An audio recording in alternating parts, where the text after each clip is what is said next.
नमस्कार दोस्तों, मध्यकालीन इतिहास में दिल्ली सल्तनत की पहली महिला सुल्तान बनती है रजिया सुल्तान। रजिया सुल्तान 1236 से लेकर 1240 तक लगभग 4 साल तक दिल्ली सल्तनत की पहली महिला सुल्तान थी। इनके बाद में सत्ता परिवर्तन होने लगा, बहुत सारे बादशाह, सम्राट, राजे महाराजे बनने लगे और बहुत सारे वंश डायनेस्टीज दिल्ली सल्तनत में देखने को मिले। और आधुनिक इतिहास की बात की जाए तो दिल्ली में तब सत्ता परिवर्तन देखने को मिला जब दिल्ली में महिला मुख्यमंत्री के तौर पर रही है। मैं महिलाओं के सम्मान को कम नहीं कर रहा हूं, उनकी डिग्निटी को नुकसान नहीं पहुंचा रहा हूं, लेकिन आंकड़े तो यही कहते हैं कि वर्तमान में अगर हम ये देखें तो दिल्ली में तब तक सत्ता परिवर्तन देखने को मिल रहा है जब दिल्ली में एक महिला मुख्यमंत्री के तौर पर रही है। जी हां, दिल्ली के चुनाव का रिजल्ट आ चुका है और आंकड़े तो यही कहते हैं। आप सभी को पता है कि 1952 से लेकर 1956 तक इंटरिम गवर्नमेंट चला करती थी, अंतरिम सरकार चला करती थी दिल्ली में 52 से 56 तक। उसके बाद में 1956 में जब दिल्ली को केंद्र शासित प्रदेश बना दिया गया, यूनियन टेरिटरी बना दिया गया, उसके बाद में 1956 तक से लेकर 1993 तक दिल्ली में विधानसभा भंग थी, कोई विधानसभा नहीं थी। और फिर 1993 में वापस से विधानसभा की स्थापना होती है। लगभग 5 साल तक बीजेपी की गवर्नमेंट रहती है, 1993 से लेकर 1998 तक। लास्ट में जो लगभग 52 दिन तक दिल्ली की जो मुख्यमंत्री रही है वो सुषमा स्वराज रही है, बीजेपी इस पार्टी से है। 1998 में लास्ट टाइम में बीजेपी की जो मुख्यमंत्री रही है वो सुषमा स्वराज रही है। इससे पहले मदन लाल खुराना बन चुके हैं, साहिब सिंह वर्मा बन चुके हैं और उसके बाद सुषमा स्वराज का नंबर आता है। 52 दिन की मुख्यमंत्री इनको बोला जाता है। उसके बाद चुनाव का रिजल्ट देखने को मिलता है और कांग्रेस की प्रचंड जीत हो जाती है और शीला दीक्षित मुख्यमंत्री देखने को मिलती है। आप सभी को पता है 3 बार लगातार शीला दीक्षित दिल्ली की मुख्यमंत्री के तौर पर काम करती है।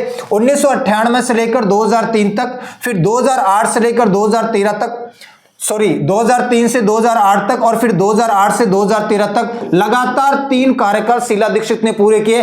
15 साल तक कांग्रेस की गवर्नमेंट दिल्ली में रहते हैं। आज की जो दिल्ली हमें दिखाई देती है, चाहे वो स्कूल हो, चाहे वो बड़े पैमाने पर कॉलेज हो, चाहे वो दिल्ली का इंफ्रास्ट्रक्चर हो, रोड वगैरह हो, चाहे वो हॉस्पिटल्स हो, इनको बनाने का श्रेय मुख्य तौर पर शीला दीक्षित को दिया जाता है। 15 साल तक ये 1998 से लेकर 2013 तक दिल्ली की मुख्यमंत्री थी और 2013 में जब चुनाव हुआ, जब शीला दीक्षित मुख्यमंत्री हुआ करती थी, तो फिर आम आदमी पार्टी की यहां पर क्या हो जाती है, जीत हो जाती है और अरविंद केजरीवाल क्या बनते हैं, मुख्यमंत्री। 48 दिनों के लिए अरविंद केजरीवाल मुख्यमंत्री बनते हैं। उसके बाद लगभग 1 साल तक यहां पर राष्ट्रपति शासन लगा दिया जाता है, दिल्ली में प्रेसिडेंट रूल लगा दिया जाता है, फरवरी 2014 से लेकर फरवरी 2015 तक। उसके बाद में फिर 2015 में इलेक्शन होता है और वापस से आम आदमी पार्टी की जीत होती है। अरविंद केजरीवाल मुख्यमंत्री बनते हैं 14 फरवरी 2015 से लेकर 16 फरवरी 2020 तक। फिर 2020 में इलेक्शन होता है और आम आदमी पार्टी की फिर से जीत हो जाती है। फिर से अरविंद केजरीवाल मुख्यमंत्री के तौर पर काम करते हैं और 21 सितंबर 2024 तक अरविंद केजरीवाल मुख्यमंत्री थे। इनके ऊपर बहुत सारे संगीन आरोप लगे, जेल में थे। जेल से छूटने के बाद इन्होंने कहा कि मैं तभी मुख्यमंत्री पद की शपथ ग्रहण करूंगा जब इलेक्शन में मेरी जीत हो जाएगी और इन्होंने मुख्यमंत्री का पद छोड़ दिया और फिर आतिशी मार्लेना को मुख्यमंत्री बनाया गया। ये लगभग 142 या 143 दिन तक दिल्ली की मुख्यमंत्री रही है। उसके बाद में अभी चुनाव हुआ और चुनाव में फिर से सत्ता परिवर्तन देखने को मिला। तो जब सुषमा स्वराज मुख्यमंत्री थी तब सत्ता परिवर्तन देखने को मिला। 1998 में कांग्रेस की सरकार आ जाती है। जब 2013 में शीला दीक्षित मुख्यमंत्री थी तब सत्ता परिवर्तन देखने को मिला, आम आदमी पार्टी की सरकार आ जाती है। और अभी 2025 के अंदर जब आतिशी मार्लेना मुख्यमंत्री आम आदमी पार्टी की और तब सत्ता परिवर्तन देखने को मिला। तो वर्तमान में तो आंकड़े यही कहते हैं कि भाई महिला मुख्यमंत्री जब रही है अंतिम में तब तक सत्ता परिवर्तन देखने को मिला। 5 फरवरी को दिल्ली की जनता ने मतदान किया था, बड़े पैमाने पर वोट डाला था और 8 फरवरी को क्या आ चुका है, रिजल्ट आ चुका है। रिजल्ट आपके सामने है। 70 विधानसभा सीटें हैं दिल्ली में और 70 विधानसभा सीटों में से 48 तो बीजेपी ने जीती है और 22 सीट आम आदमी पार्टी ने यहां पर जीती है। कांग्रेस का तो खाता भी नहीं खुला है, एक भी सीट कांग्रेस पार्टी ने नहीं जीती है। वो कांग्रेस पार्टी जिसने 15 साल दिल्ली तो को बनाया है, आज की दिल्ली को शीला दीक्षित के द्वारा ही बनाया गया है, उस कांग्रेस पार्टी को एक भी सीट नहीं मिलती है। 48 किसको मिली, बीजेपी को, और 22 किसको मिली, आम आदमी पार्टी को। 70 सीटों में से ये आपके सामने है 2015 का जो दिल्ली विधानसभा का चुनाव हुआ था उसमें 67 सीटें तो आम आदमी पार्टी ने जीती थी और 3 सीटें बीजेपी ने जीती थी। फिर 2020 में जो दिल्ली विधानसभा का चुनाव हुआ उसमें 62 सीटें आम आदमी पार्टी ने जीती और 8 सीटें बीजेपी ने जीती। और अभी 2025 का जो विधानसभा का चुनाव हुआ है इसमें 48 सीटें बीजेपी ने जीती है और 22 सीटें आम आदमी पार्टी ने जीती है। यहां पर पूरा भगवा रंग में दिल्ली रंग चुका, आप ये कह सकते हैं। तो 2015 में, 2020 में, 2025 में तीनों ही बार कांग्रेस पार्टी को एक भी सीट नहीं मिली। आप इस बात से अंदाजा लगा सकते हो कि कांग्रेस की लीडरशिप कितनी खराब है।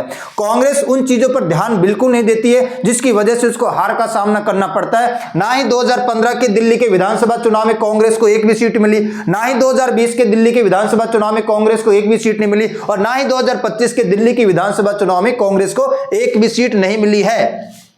तो मैं इस बात पर बिल्कुल वाद विवाद नहीं करूंगा। कांग्रेस के हार के कारण क्या हो सकते हैं ये हम सबको पता है। इसके अंदर आपको पता है कि नेपोटिज्म बड़े पैमाने पर है। माता, बेटा और बहन ये मिलकर इस एक पार्टी को चलाने का प्रयास कर रहे हैं। इससे ज्यादा मैं कुछ नहीं बोलूंगा।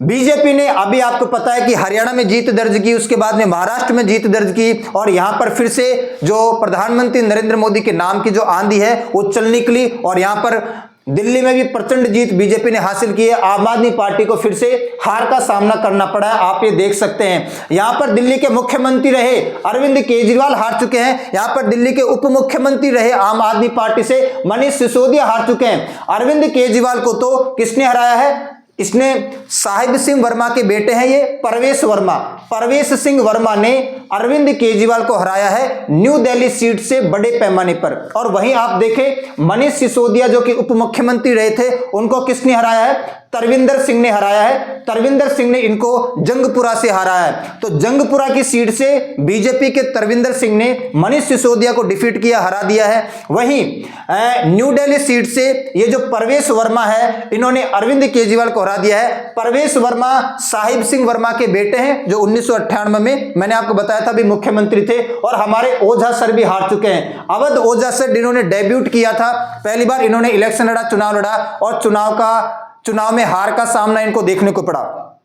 इन्होंने भारतीय जनता पार्टी से टिकट मांगा, इन्होंने कांग्रेस से टिकट मांगा, दोनों ने ही टिकट नहीं दिया। तो फिर इन्होंने आम आदमी पार्टी को ज्वाइन कर लिया और इन्होंने फिर ये जो सीट है कौन सी वाली पटपड़गंज जो सीट है वहां से चुनाव लड़ा और वहां से चुनाव हार जाते हैं। तो इनके बारे में एक लाइन बोलना चाहूंगा कि राजा तो हारे ही, राजा पूरी पूरी पार्टी को ही ले डूबे। और यह भी कहा जाता है कि राजा हारता है तो पूरा का पूरा शासन हारता है, प्रशासन हारता है, पूरा का पूरा जो राज्य होता है पूरा का पूरा हार जाता। तो आम आदमी पार्टी को ले डूबे अवध ओझा सर, ये ऐसे व्यक्ति हैं जो पहले पूरी दुनिया को ज्ञान देने का प्रयास कर रहे थे। खुद ने नैतिक मूल्यों के साथ समझौता किया, पूरी दुनिया को तो नैतिक मूल्यों का पाठ पढ़ा रहे थे, खुद ने नैतिक मूल्यों के साथ समझौता करके यहां पर चापलूसी की आम आदमी पार्टी की और फिर भी हार का सामना देखने को मिला।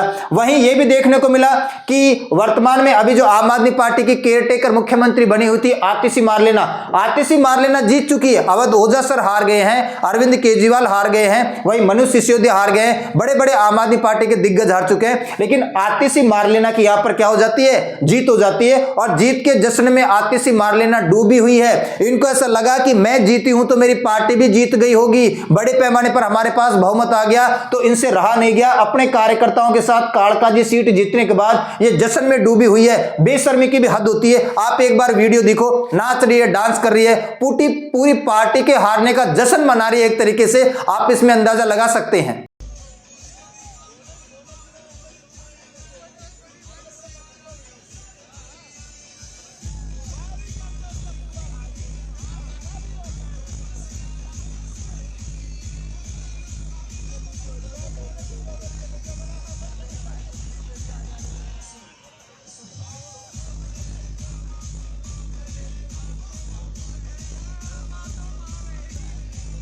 इसके बाद में थोड़ा आगे चलने का प्रयास करते हैं। इसके अंदर हार का कारण एक और ध्रुव राठी को भी बताया जाता है। ध्रुव राठी ने जिसका भी समर्थन किया है, जिसको भी सपोर्ट किया है ना, वो हारा है। अभी महाराष्ट्र के अंदर जब विधानसभा का चुनाव चल रहा था तो ध्रुव राठी ने कैंपेन चलाया था कि भाई बीजेपी को वोट मत देना है, बीजेपी आएगी तो ये कर देगी वो कर देगी। महाराष्ट्र में प्रचंड जीत बीजेपी ने दर्ज की है। और अभी आपको देखने को लगा कि आम आदमी पार्टी को बड़ा सपोर्ट किया ध्रुव राठी ने और उसके बाद में आम आदमी पार्टी को भी हार का सामना करना पड़ा है। क्या हुआ है मैं आपको थोड़ा सा बता देता हूं। आम आदमी पार्टी ने एक आधे घंटे की डॉक्यूमेंट्री तैयार करवाई थी। मतलब जो आम आदमी पार्टी के बड़े बड़े नेता थे उन्होंने इंटरव्यू दिया और लगभग 30 मिनट के आसपास एक डॉक्यूमेंट्री छोटी सी फिल्म बनाई गई और उसका नाम रखा गया अनब्रेकेबल। एक डॉक्यूमेंट्री थी जो आम आदमी पार्टी के द्वारा बनवाई गई थी। और अब आपको पता है कि जब इसको रिलीज किया जा रहा था, इसको डाला जा रहा था, सिनेमा में चलवाया जा रहा था, तो यहां पर दिल्ली पुलिस ने इसको रुकवा दिया था क्योंकि ये 19 तारीख की बात है। 19 जनवरी के दिन आम आदमी पार्टी इसको रिलीज करवाना चाह रही थी, पूरी दिल्ली की जनता को दिखाना चाह रही थी, लेकिन यहां पर दिल्ली पुलिस ने इसको चलने नहीं दिया, इसको बैन करवा दिया था। दिल्ली पुलिस ने यह कहा कि भाई 8 जनवरी से ही, ठीक है, 8 जनवरी से ही आचार संहिता लागू है, कोई भी प्रचार नहीं कर सकता है, पोस्ट वगैरह नहीं छाप सकता है, अपनी पार्टी का चुनाव वगैरह कुछ भी नहीं कर सकता है। 5 फरवरी को मतदान होगा, ये डेट डिसाइड हो चुकी है और 8 फरवरी को रिजल्ट आ जाएगा। तो 8 जनवरी पिछले महीने से आचार संहिता लागू हो चुकी है, मॉडल कोड ऑफ कंडक्ट लागू हो चुका है। और ये मैं आपको बात बता रहा हूं, 19 जनवरी को आम आदमी पार्टी इसको रिलीज करना चाहती थी, तो फिर दिल्ली पुलिस ने यह कहा कि आचार संहिता का उल्लंघन माना जाएगा, वायलेशन माना जाएगा, इसको आप नहीं चला सकते हैं। उसके बाद आम आदमी पार्टी ने ध्रुव राठी से बात की और ध्रुव राठी ने अपने ऑफिशियल यूट्यूब चैनल के ऊपर डाल रखा, अभी भी आपको मिल जाएगा, यहां पर आप देख सकते हैं ध्रुव राठी के जो वर्तमान के वीडियो है उसमें से ये वाला video banned, watch this before it get banned. Dhruv Rathee खुद बोल रहे हैं कि इसको देख लीजिए। वैसे तो दिल्ली पुलिस ने इसको बैन करवा दिया है, इस डॉक्यूमेंट्री को चलने नहीं दिया गया है, दिल्ली की जनता को नहीं दिखाने दिया जा रहा है। यहां पर जो आम आदमी पार्टी के बड़े बड़े नेता हैं वो अपना इंटरव्यू दे रहे हैं और वो अपना स्ट्रगल दिखा रहे हैं कि हम कहां से कहां पहुंचे हैं, कैसे कैसे दिल्ली का विकास करवाया है। तो आप इसको मेरे चैनल पर आराम से देख सकते हैं, हो सकता है भविष्य में डिलीट हो जाए, लेकिन अब तक इनके चैनल पर यह है, ये डिलीट नहीं हुई है। तो ये डॉक्यूमेंट्री जो बनाई है, जिसको ध्रुव राठी ने सपोर्ट किया, अपने चैनल पे डाल के चला दिया था, उसकी वजह से बताया जा रहा है कि ध्रुव राठी ने सपोर्ट किया, वजह से हार गई है। आपके केजरीवाल का क्या होगा ये मैं नहीं जानता अब क्या होगा, लेकिन मैं आपको बता देता हूं कि आम आदमी पार्टी के हार के कारण आखिर क्या है। आम आदमी पार्टी के जो मुख्यमंत्री थे अरविंद केजरीवाल, इनके ऊपर भ्रष्टाचार के आरोप लगे, इनके ऊपर मनी लॉन्ड्रिंग के आरोप लगे, उन आरोपों को डिफेंड करवाने में सक्षम नहीं हो पाए, अपने आप को बचा नहीं पाए, सही तरीके से जनता को अपनी जो सच्चाई थी वो बता नहीं पाए। तो भ्रष्टाचार और मनी लॉन्ड्रिंग जैसे गंभीर आरोपों को डिफेंड कर पाने में सक्षम नहीं हो पाए हैं। इसके अलावा यमुना नदी को साफ करने की बात की थी, वायदा किया था, यमुना नदी की वहीं है, कोई भी सफाई, सारा का सारा कचरा वहां पर लगा हुआ है। तीसरा, इन्होंने कहा कि ये जो दिल्ली में बड़े बड़े कचरों के पहाड़ जैसे ढेर लगे हुए हैं, मैं इन कचरों के पहाड़ जैसे ढेरों को दिल्ली से हटा दूंगा, दिल्ली को बिल्कुल स्वच्छ कर दूंगा। नहीं कर पाए। इन्होंने कहा कि दिल्ली के अंदर जो प्रदूषण है, पॉल्यूशन है, बड़े पैमाने पर दिल्ली की जनता सांस नहीं ले पाती, अब दिल्ली की जनता आराम से सांस ले पाएगी, प्रदूषण या पॉल्यूशन को बड़े पैमाने पर मैं कम कर दूंगा। इन्होंने यह भी कहा कि दिल्ली की सड़कों को मैं लंदन पेरिस जैसी बना दूंगा, दिल्ली की सड़कें आपको लंदन पेरिस जैसी दिखाई देखने को मिलेगी, यह भी इन्होंने वायदा किया था। इन्होंने यह भी वायदा किया था कि दिल्ली की जो स्कूल है, दिल्ली के जो हॉस्पिटल्स है वो वर्ल्ड क्लास होंगे। आप दिल्ली के अंदर सरकारी स्कूल को देख लो, प्राइवेट स्कूल को देख लो, दोनों एक जैसे लगे कि आप बता नहीं पाओगे कि सरकारी स्कूल है या प्राइवेट स्कूल है। इन्होंने ये भी कहा कि दिल्ली के जो हॉस्पिटल है, चाहे सरकारी हॉस्पिटल हो चाहे प्राइवेट हॉस्पिटल हो, सरकारी हॉस्पिटल का इतना बढ़िया इंफ्रास्ट्रक्चर में बना दूंगा कि आप पहचान नहीं पाओगे कि सरकारी हॉस्पिटल है, प्राइवेट हॉस्पिटल है। तो शिक्षा के इंफ्रास्ट्रक्चर को सुधारने की इन्होंने बात की थी, हॉस्पिटल्स के इंफ्रास्ट्रक्चर को इन्होंने सुधारने की बात की थी, लेकिन ये वायदे पर खरे नहीं उतर पाए, कुछ भी ऐसा नहीं कर पाए। दिल्ली की जनता ने मतदान किया है, मैंने तो मतदान किया नहीं है, अपन तो राजस्थानी है, अपन को तो राजस्थान से मतलब है, दिल्ली में तो दिल्ली की जनता ने मतदान किया था। एक अन्य कारण और बताया जा रहा था कि इनके ढकोसलेबाजी है, जो झूठ बोलते हैं। शुरुआत में इन्होंने कहा था कि मैं सिक्योरिटी बिल्कुल नहीं लूंगा, अपने लिए कोई बंगला मकान वगैरह नहीं बनाऊंगा, उसके बाद सिक्योरिटी भी ले ली और 44 करोड़ का शीश महल भी तैयार कर लिया इन्होंने। और सबसे बड़ी दिक्कत है जो 8वें नंबर की मुझे ये लगती है कि इन्होंने बहुत सारी चीजें दिल्ली में फ्री कर रखी है, जनता को लुभाने के मकसद से, वोट गेन करने के चक्कर में बहुत सारी चीजें फ्री कर रखी है। ठीक है, बस में महिलाओं का किराया माफ है, ये तो मैं मान लेता हूं, लेकिन पानी और बिजली को भी फ्री कर रखा है।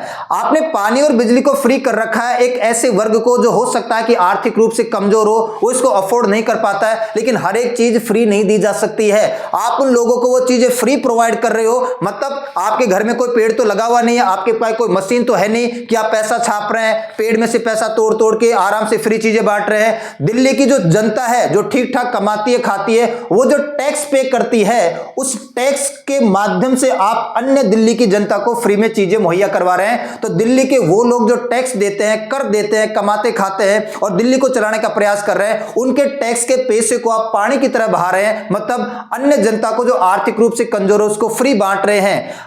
लुभाने के चक्कर में, वोट गेन करने के चक्कर में, इन्हीं सब बातों से क्या है कि अन्य जो बड़ा वर्ग है दिल्ली का वो नाराज हो जाता है और इसी वजह से दिल्ली में आम आदमी पार्टी की हार हो जाती है। केवल 22 सीट आई है, बीजेपी की 48 सीट आती है, तो आराम से बहुमत मिल गया है, सरकार बनने वाली है। और एक बात,